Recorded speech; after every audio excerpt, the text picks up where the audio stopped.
Hi, ഓടത്തെ കിച്ചണിലേക്ക് സ്വാഗതം. നല്ല സ്വാദുള്ള പായസമാണ് ഇന്ന്. ഇളനീർ പായസം. ഒരു പ്രത്യേക സ്വാദാണ് ഈ പായസത്തിന്. പിന്നെയും കഴിക്കാൻ തോന്നണം, അത്ര സ്വാദാണ്.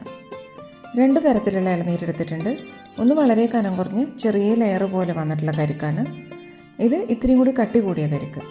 നല്ലോണം മൂത്ത നാളികേരമല്ല, ഇളനീര് കുടിച്ചിട്ട് കഴിക്കാനും കൂടിയുള്ള പാകമുണ്ടല്ലോ, അങ്ങനത്തെ പാകത്തിലുള്ള കനം കുറഞ്ഞ ഇളനീര്, ഇങ്ങനെ കട്ടിയായിട്ടുള്ളത്. ഇത് രണ്ടും ചേർക്കുമ്പോഴാണ് പായസത്തിന് സ്വാദ് കൂടുക. ഇളം കരിക്കെടുത്തിട്ട് സ്പൂൺ കൊണ്ട് ഉള്ളിലത്തെ ചിരണ്ടി മാറ്റി വയ്ക്കാം. ഇപ്പോൾ ഇത്രയുണ്ട്. ഇത് വേണമെങ്കിൽ കൂടുതൽ ക്വാണ്ടിറ്റിയിലെടുക്കാം. 2 കരിക്ക് ഇങ്ങനത്തെ കട്ടിയിലുള്ളത് ഒരെണ്ണമായാലും നല്ല തന്നെയാണ്. ഇനി കട്ടിയിലുള്ള കരിക്കും കത്തി കൊണ്ട് വരഞ്ഞിട്ട് കഷ്ണങ്ങളാക്കി എടുക്കാം. ഇങ്ങനെ മുഴുവനും എടുത്ത് മാറ്റാം. ഇപ്പോൾ ഇതിങ്ങനെ വെവ്വേറെയാക്കി വെച്ചിട്ടുണ്ട്. 1/2 കപ്പ് ചവ്വരി 3-4 തവണ കഴുകിയിട്ട് കുതിരാൻ വെച്ചു. ഇനി കപ്പിലെ ബാക്കി ഭാഗത്ത് വെള്ളം നിറയണത്ര ഇളം ചൂടുവെള്ളം ഒഴിച്ചിട്ട് സോക്ക് ചെയ്യാൻ വയ്ക്കാം. ഇനി കട്ടിയിലുള്ള കരിക്കൊന്ന് മുറിച്ചിടാം മിക്സിയിലേക്ക്. ചിലതിന് ചിരട്ടയോട് ചേരുന്ന ഭാഗത്ത് ചെറിയ കയ്പ്പരസം ഉണ്ടാവും. അങ്ങനെ കയ്പ്പുള്ളതാണെങ്കിൽ അത് മാറ്റിയിട്ട് അരയ്ക്കാം. ഒന്ന് പൾസ് ചെയ്തു, ഇങ്ങനെ ആയിട്ടുണ്ട്. ഇനി 1/2 കപ്പ് പാല്, തിളപ്പിക്കാത്ത പാലാണ്, ഇതും കൂടി ഒഴിച്ചിട്ട് നല്ലോണം അരയ്ക്കാം. ഇപ്പോൾ നല്ലോണം വെണ്ണ പോലെ അരഞ്ഞു ഒരു പാത്രത്തിലേക്ക് മാറ്റാം. നമ്മൾ കുതിരാൻ വെച്ച ചവ്വരി സോഫ്റ്റ് ആയിട്ടുണ്ട്. വെള്ളം മുഴുവൻ അബ്സോർബ് ചെയ്തു. ഉരുളിയിൽ 1 ലിറ്റർ പാല് തിളയ്ക്കാൻ വയ്ക്കാം. ഇതിൽ നിന്നാണ് 1/2 കപ്പ് പാല് നമ്മൾ കരിക്ക് അരയ്ക്കാൻ വേണ്ടിയിട്ടും എടുത്തത്. മീഡിയം ഫ്ലെയിമിൽ വെച്ചിട്ട് ഇങ്ങനെ ഇളക്കിക്കൊണ്ടിരിക്കണം.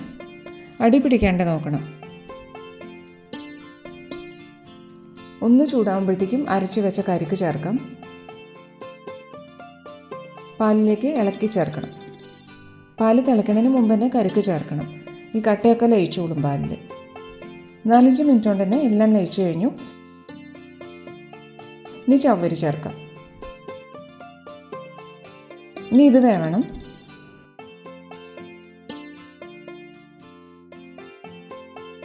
കുതിർന്നതുകൊണ്ട് വേഗം വെന്ത് കിട്ടിക്കോളും. പാലിൽ കിടന്ന് തന്നെ വേവണം ചവ്വരി. ഇപ്പോൾ ഏകദേശം 10 മിനിറ്റായി. ചവ്വരിയൊക്കെ നല്ലോണം വെന്തു, വലുതായി, കുഞ്ഞു കുഞ്ഞു ബോൾസ് പോലെ ആയിട്ടുണ്ട്. പാകത്തിന് കുറുകി. ഇനി 1 കപ്പ് പഞ്ചസാര. ഇത് അലിഞ്ഞ് വരട്ടെ. ചവ്വരി ചേർത്തതുകൊണ്ട് കുറുകും വേഗം. പഞ്ചസാര ചേർക്കുമ്പോൾ ഇത്തിരി നേർക്കുകയും ചെയ്യും. ഇനി 5 മിനിറ്റ് ഇളക്കാം.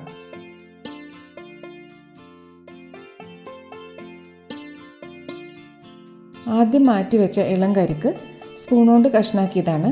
വലിയ പീസസ് ആയിട്ട് കിടക്കണ്ട, അട പോലെ കടിക്കാൻ കിട്ടും ഇങ്ങനെയാവുമ്പോൾ. 1/2 ടീസ്പൂൺ ഏലക്കായപ്പൊടി. ഇളം കരിക്ക് ചേർത്തിട്ട് 1-2 മിനിറ്റ് കുക്ക് ചെയ്താൽ മതി. ഇപ്പോൾ കുറുകിയിട്ടുണ്ട്. കരിക്കിൻ്റെ കുഞ്ഞു കഷ്ണങ്ങളും ചവ്വരിയും ഇങ്ങനെ പായസത്തിലുണ്ട്. ഇത്രയേ ഉള്ളൂ വേവല്. ഓഫ് ചെയ്യാനി. ഉരുളി ആയതുകൊണ്ട് ഓഫ് ചെയ്താലും ഇത്തിരി നേരം തിളച്ചുകൊണ്ടിരിക്കും. ഇനി 1 ടേബിൾ സ്പൂൺ നെയ്യ് ചൂടാക്കാം. 1/4 കപ്പ് കാഷ്യൂ നട്ട്സ് സ്പ്ലിറ്റ് ആക്കിയതാണ്. നെയ്യിൽ റോസ്റ്റ് ചെയ്യാം. പായസത്തിൻ്റെ മുകളിലേക്ക് നെയ്യിൽ കശുവണ്ടി വറുത്തത് ചേർക്കാം. എല്ലാം നന്നായിട്ട് യോജിപ്പിക്കാം. കുറച്ച് നേരം കൊണ്ട് തന്നെ ഉണ്ടാക്കാൻ പറ്റണം. നല്ല സ്വാദുള്ള പായസമാണ്. ഇഷ്ടമായ ഓടത്തെ കിച്ചൺ ലൈക്കും ഷെയറും ചെയ്യാം. Thank you.